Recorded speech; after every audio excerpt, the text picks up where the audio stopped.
Eric, they're really not giving up without a fight. No, they're really not, and you shouldn't expect them to either. I mean, you should expect, we talked about this yesterday, you should expect this to be a very, very long, involved process with heavy legal ramifications and a lot of fights, as much in courtrooms and the court of public opinion as anything else. What we're talking about here in the latest development is that UEFA is in discussions with Centricus Asset Management over a €6 billion financing package to overhaul its flagship Champions League.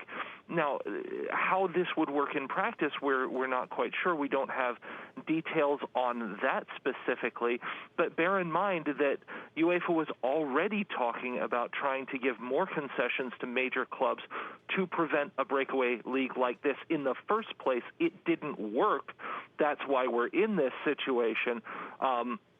But yeah, again, big news on UEFA trying to figure out a way to kind of patch all of this in together and keep some of their most money-spinning clubs from forming a breakaway league.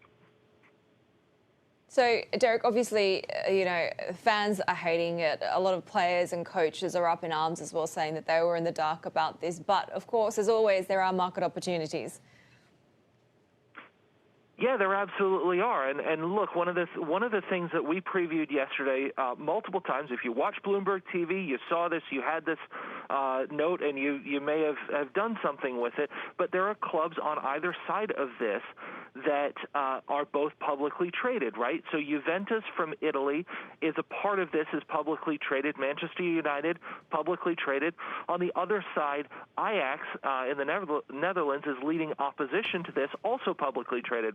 Well, you saw yesterday that in the pre-market, and then when they opened, Juventus and Manchester United went way up, and Ajax was kind of mostly flat.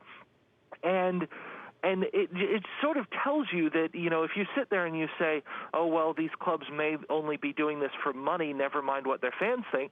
Well, the money's there, right? The markets weighed in, and there was a very big vote of confidence from investors in some of these plans. So even as there is a lot of fan unrest, and you see supporters groups coming out and saying that they oppose it, you do have to look to the markets and sit there and you can see where these folks are looking at in terms of the dollars.